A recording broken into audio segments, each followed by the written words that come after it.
Retiring with $3 million doesn't guarantee that you won't run out of money. So in this video, I'll show you exactly how retirees with $3 million at 65 can end up with $0 at 79 using real examples and numbers, in a simple way to protect yourself from making the same mistake. To start, I need to show you where your retirement can go wrong, and it has nothing to do with how much you saved or how disciplined you are. These two couples both retire with $3 million at age 65. They spend the same amount each year and earn the same average returns. But one couple is completely out of money by age 79, while the other has over $10 million by 80.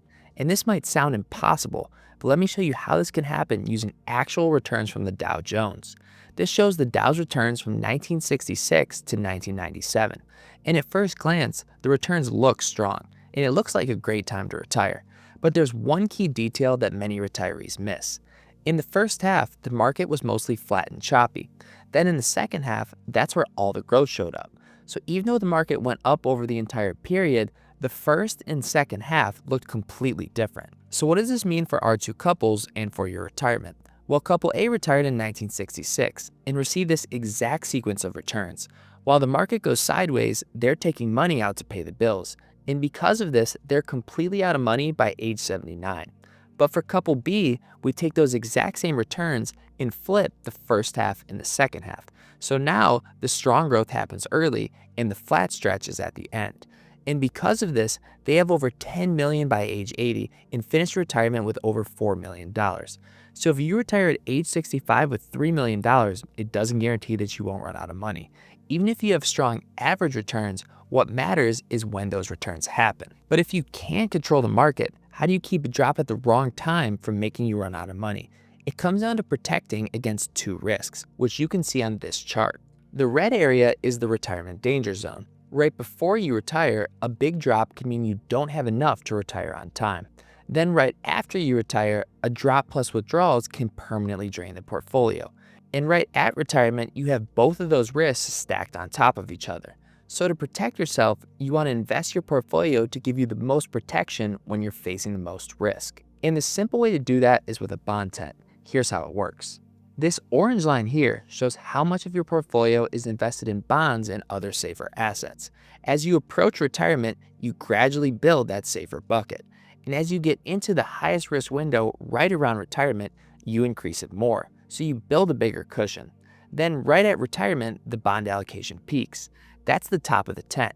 If the market drops, you can pull your spending money from this safer bucket instead of selling stocks at bad prices. Then as you move past those early retirement years, the orange line comes back down. And that's why the bond tent works. You're not staying conservative forever. You're just putting the most protection where the risk is the highest. But even though a drop at the wrong time can wreck your retirement plan, you also don't want to get too safe with your investments and miss out on the growth that funds your lifestyle. So how much do you move into safer assets and when do you do it? Let me show you the simple 3-step process that you can use based on your own numbers. First, think about going on a trip.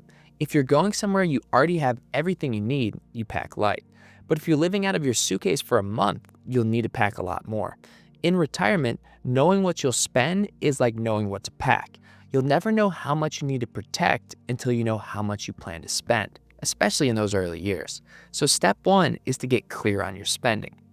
But even if you know exactly what you'll spend, you can't build the right protection until you get step 2 right.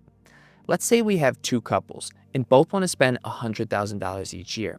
Couple A has $80,000 coming in from Social Security and a pension. So if they spend $100,000 and have $80,000 of guaranteed income, they would only need $20,000 from their portfolio to cover the difference. But for couple B, they only have $40,000 of guaranteed income.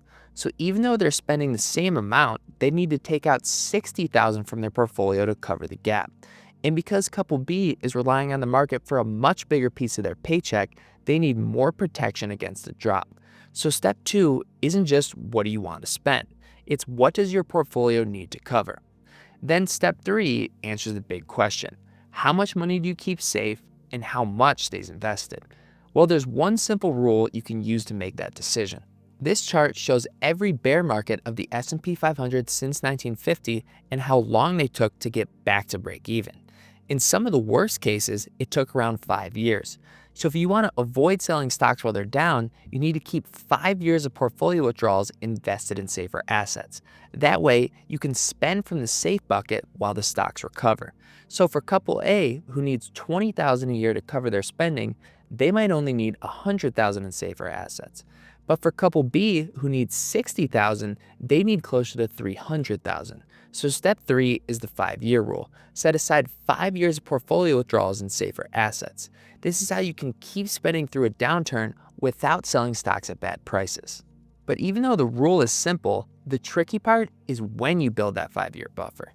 Let's say you're 5 years from retirement and you're still invested mostly in stocks. You don't just move the whole 5-year chunk all at once. 5 years of withdrawals could be hundreds of thousands of dollars. And if you move that money out of the market too soon, it can cost you years of growth. So each year, you shift 1 year of portfolio withdrawals from the stock side into safer assets.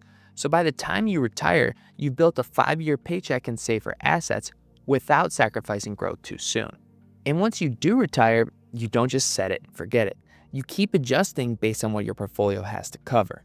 Let's say you retired before you had any guaranteed income coming in. Once your pension or Social Security starts, guaranteed income goes up and the amount your portfolio needs to cover comes down. So depending on how much risk you're comfortable with, you may be able to afford to move some of your portfolio out of those safer assets. And that's the bond tent. You're putting protection in place exactly when the risk is the highest, then dialing it back over time. But even if you do this perfectly, there's still a bigger question, which is that with everything going on, what if 2026 ends up being the worst time in history to retire? So for the exact 4-step process anyone can use to retire safely in 2026, check out this next video.